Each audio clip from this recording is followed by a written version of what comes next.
狗狗除了是一般的家宠之外，它们还会帮助我们牧羊。它到底是一种什么样的动物呢？狗的话，以前呢，在16000年前其实是狼的一个分支亚种。那在16000年前左右，人类将野生狗驯化成一般，就是饲养起来，驯化它们。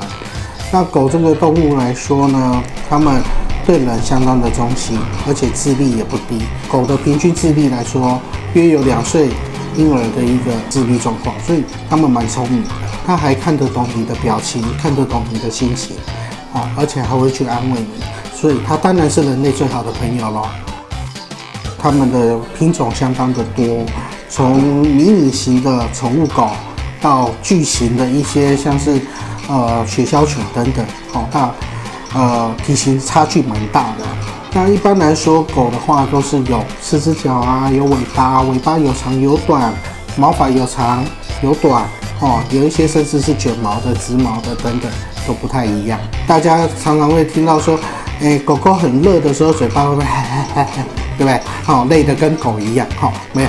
那其实狗为什么会需要张开嘴巴来喘？是因为它们的散热的方式，它们是靠脚底啊，靠舌头去做散热，那等等的。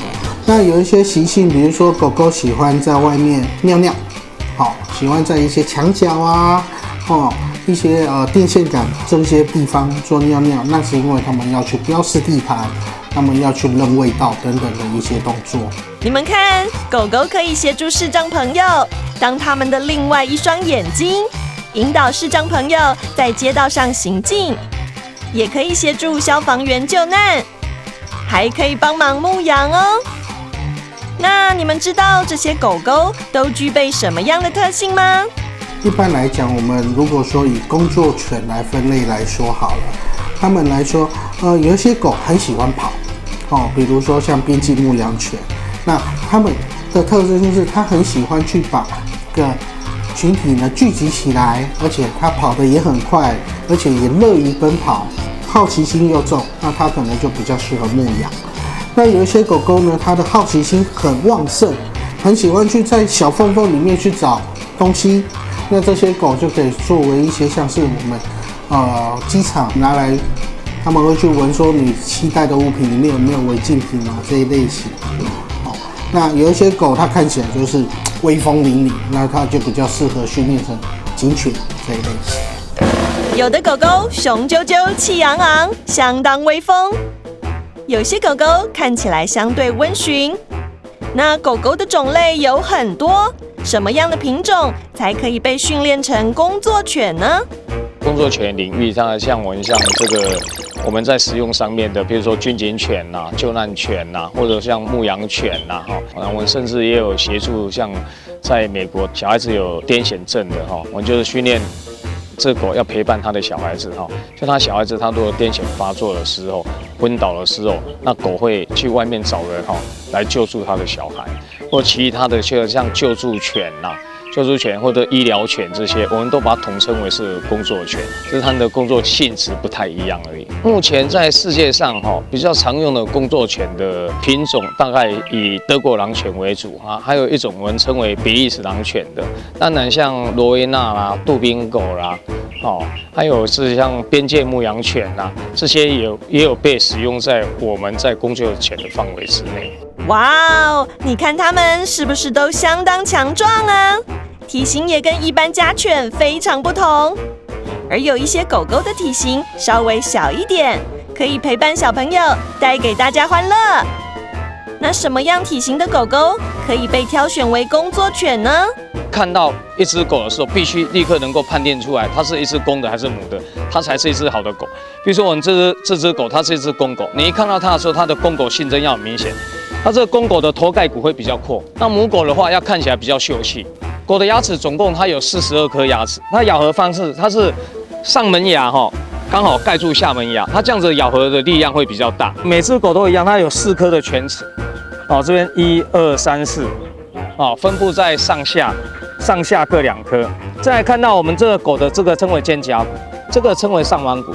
你可以看到它这个肩胛骨跟上弯骨的角度是接近90度。它接近90度的角度的时候，它在推进的时候步伐会最大。这个地方称为前戏骨，你看到它前戏骨有点斜斜的。我们这个角度，它跟地面的角度大概175度。那175度的目的是它为了避震效果，它在跑的时候有一个弹性，有一个缓冲哦，所以狗不容易受伤。狗这个大腿骨跟下腿骨接近120度到130度，因为狼犬它是后驱驱动的犬种哦，所以它这个角度120到130的时候，它在推进的时候最有力量。那我们再看到这一条背线，这一条背线必须是直的。那如果说这个背线是拱起来或者是凹下去的时候，它的力量从后面传导到前面的时候，在中间会消失掉。各位小朋友，虽然我们体型比较大，看起来比较凶，但是你们不要害怕，我的个性其实非常好，非常稳定的，而且要成为工作犬，在性格上都有特别的要求哦。工作犬哦，它最基本的条件哦，我们其实最要求的一项，其实就是狗的秉性，就是狗的秉性必须非常安定哦，就是它在无缘无故状况之下，它不能够去攻击人类，哦，不能去攻击其他的动物，这是我们对工作犬最基本的要求。再来就是工作犬它必须具备非常好的活力，哦，那当然它的智商啦。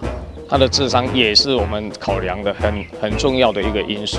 像我们如果说在训练缉毒啦，或者是搜寻爆猎物啦，或者是做救难这种训练的话，我们应该在1年以内能够将这狗训练完成。好，但是如果说我们要在训练更高阶的东西，例如像我们在世界杯的比赛、IPO 的训练比赛的话，它的训练时间最少要超过2年以上。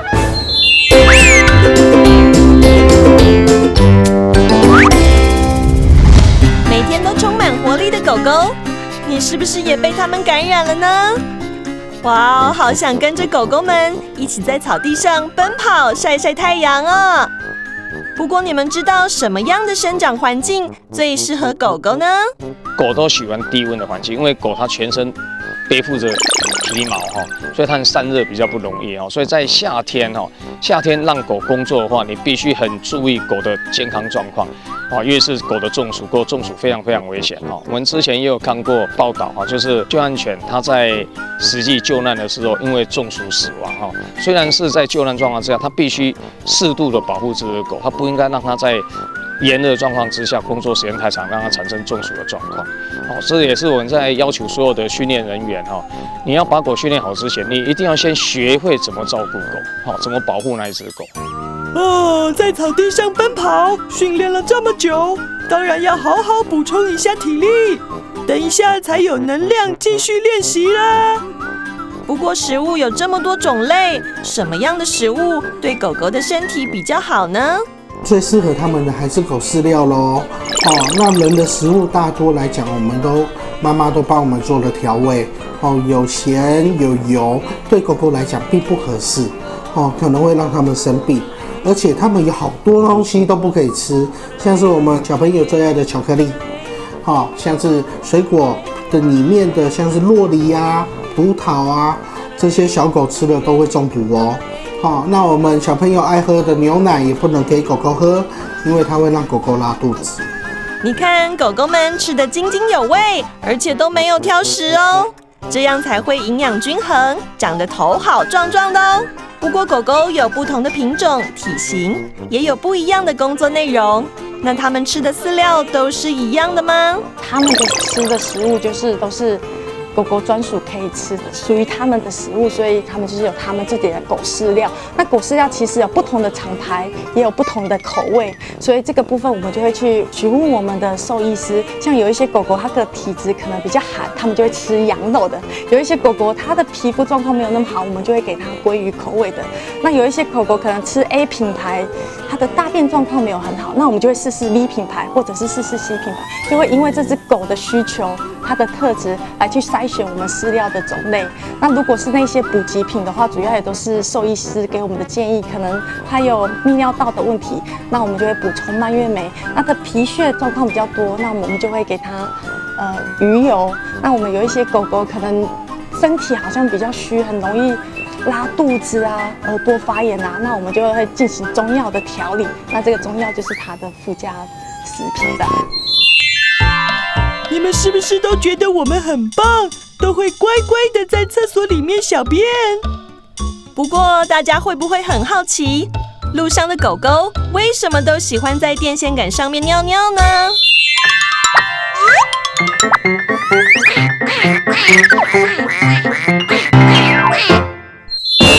狗狗其实不只是喜欢尿在电线杆，它其实也喜欢尿在一些墙角的角落。好，那主要原因是狗狗会借由这个行为去标示出它的环境的地域。好，这是我的领土，这是我的地盘。好，而且狗狗还有另外一个习性是，它会尿得比较高。越高的尿越能够盖住其他狗狗的味道。你们看，狗狗那长长的尾巴晃啊晃，晃啊晃的。大家知道，当它们摇尾巴时，是代表什么样的心情吗？绝大部分它们摇尾巴是很快乐的，是好心情的。但是有时候摇尾巴的一个意思是它很好奇，甚至有的时候甚至有点稍微警戒的时候，尾巴也会摇。所以并不是只要看到尾巴在摇就是好心情，就靠近它，要小心哦。哇哦，你们注意看，狗狗都乖乖的走在主人的旁边呢。为什么每次我带狗狗出去散步的时候，都常常会被我家的狗狗拉着跑呢？每只狗它原来的本性，它都喜爱自由。它出门散步的时候，因为你用一条短绳子去约束它的行为，约束它，让它没办法自由的活动。所以你会感觉上，它一直拉着你，它在引导你往哪个方向去走。唯一的改善方式就是经过服从的训练，教它说：我希望你是跟在我的脚侧走，你不是拉着我走。你只要把它这个教会以后，你让它知道说，你主人是希望它在旁边跟你一起走，它这个模式自然会改善掉。每一只狗，它没有在接受任何教育之前，它所做的任何事情，没有一件是做错的，只是我们人类不喜欢而已。比如说它会跳上你的身体，或者它会咬着你跟你拉扯在玩，它没有一样是做错的，它只是它的本能，只是你不喜欢而已。如果说你真的不喜欢它这方面的动作，你应该给它适度的教育。那狗在学习的时候，它会学习到我们一些简单的语言，比如说我们行跟不行，对跟错，它可以分得清楚。虽然每次跟我们家狗狗玩都觉得非常开心，都会乖乖的把飞盘捡回来给我，但是为什么狗狗有时都不听话，喜欢乱咬东西，破坏家具呢？家里面有很多狗会喜欢乱咬东西，这个就是我们希望繁殖出来的狗。一只狗它如果说不喜欢咬东西的话，你没办法期待它长大以后可以成为一只好的工作犬。喜欢咬东西的狗，我们从小会正面的鼓励它，我们不但不制止它咬东西的欲望，我们还会正面的鼓励它，让它咬的欲望越来越强。然后我们经过后面的服从训练，你只要跟它下不行的指令，跟它下 no， 它一次两次要知道说，主人不希望我做这件事情。就好像我这个哑铃丢出去，刚开始训练的时候，狗看到哑铃出去，它是直接就一定会冲出去咬，因为它对这种滚动式的物品，它欲望很强，所以它一定会出去。但是我们经过训练，我们要求它说，你要乖乖做好，你必须听我的指令，你听我指令，我要求你出去咬的时候，你才可以出去把它拿回来。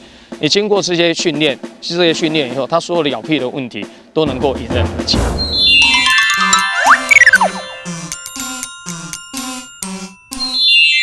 狗狗是我们的玩伴，不管是开心还是难过，狗狗都会陪伴着我们，所以我们都希望狗狗可以健健康康的。那么狗狗常见的疾病有哪些？我们平时又该如何观察它们的健康状况呢？一般我们宠物狗狗来说，其实最常见的问题不外乎就是一些传染病的状况。那传染病来讲的话，它的确生病起来是蛮可怜、蛮不舒服的。那这个要怎么去预防？就是要每年要到医院兽医院施打预防针，就可以避免这样问题。另外就是我们狗狗常常要带出去上厕所嘛，那上厕所也容易被环境里面的一些寄生虫感染，那这个就需要每个月去帮它做除虫的动作。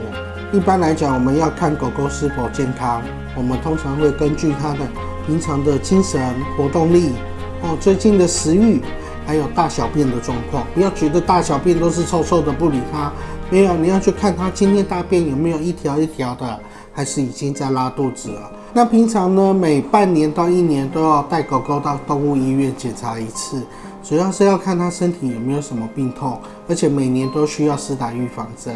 哇哦，刚出生的狗宝宝一脸无辜的萌样，让人忍不住想要去摸摸它，逗它玩。那狗狗的寿命有多长呢？它们的寿命来讲依据狗狗的体型会有不同的年龄的一个范围。大型狗，比如说黄金猎犬、拉布拉多，它们年纪相对上是比较短的。一般来说10岁、12岁就非常非常的老了。但是如果像是吉娃娃、马尔济斯或者是博美这种小型犬，它们平均来说15、16都还蛮 OK 的哦，甚至有一些10几、18、19，甚至接近20的年纪。所以的确不同的狗，它的平均年纪也是不同的。要成为一只优秀的工作犬，虽然需要经过层层的考验，并且拥有强健的身体，但是工作犬究竟可以工作到几岁呢？像工作犬，大部分都会被很好的照顾，所以它的寿命应该都会有10几年左右但是它们真正能够工作的时间大概会在到8岁、9岁的时候就会给它除役。所以我们对狗的健康的管理状况非常非常注重。第一样就是它的饮食必须定量，营养成分够，然后每只狗它的食量大概会不太一样。还有就是它的运动，它的运动我也会针对每一只狗的状况去增减它的运动的量。它狗必须达到一个好的运动量，它才有好的精神，才有办法工作。还有它的休息，它的时间必须多长，它的训练时间必须多长，我们都必须针对那只狗下去做规划。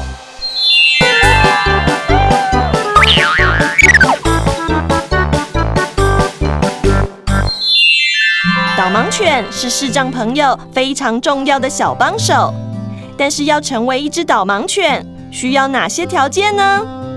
那成为导盲犬，它有一个很关键的因素就是这只狗狗本身，它到底想不想成为导盲犬？它有那个意愿要走在视障者前面去引导他们吗？遇到环境中的各种状况，它会不会主动的去想要怎么去解决？它走着走着，一只猫在那里，哇！我最喜欢猫了，我好想要去跟它玩哦。那这时候它可以克制它自己，为了它的主人安全，它还是专心的在它工作上嘛。所以狗狗它本身的意愿，它的特质是非常重要的。那另外就是它们的健康状况，只有健康的犬只，它才会出去工作。所以我们的狗狗其实都做非常多的检查，像眼睛的检查、心脏的检查、髋关节的检查，还有每年的定期健康检查，这就是为了要去确保他们在服务的过程中，他们的身体状况都是良好的。那我们在把我们的导盲犬提供给视障者使用的时候，我们都很明确的跟他们说，这只狗它的服务年限是绝对不能超过10岁的。那另外每年你都要带你的狗狗去做健康检查，如果兽医师觉得它的健康状况已经有疑虑了，它就要立刻退休。那如果我们工作人员去追踪辅导访视你们状况的时候，觉得这只狗它的执行能力已经没有那么安全了，它也必须要立刻退休。那其实我们很多的视障者，他们是非常非常疼惜他们的导盲犬的。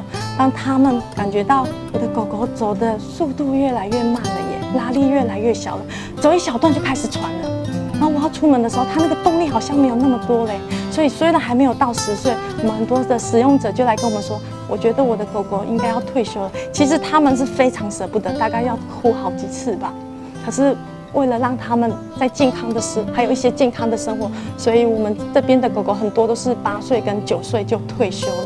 那退休之后呢，我们就会帮这些导盲犬寻找适合的收养家庭，可以照顾他们，让他们安享晚年。那其实我们机构是非常非常感谢这些愿意收养退休的导盲犬，因为其实那时候他们年纪已经大了，身体开始慢慢退化了，需要的医疗资源其实是很多的，经济的负担也是很大。那可能到后期的时候，他们走路越来越没有力了，甚至是瘫痪了。那寄养家庭会花非常多的心力要去帮他们擦澡，他们想要大便的时候要帮他们撑起后脚，让他们有力气去大便，然后很快的就会面临离别这件事情。所以我们真的是非常感谢目前在帮我们收养这些退休的导盲犬的收养家庭。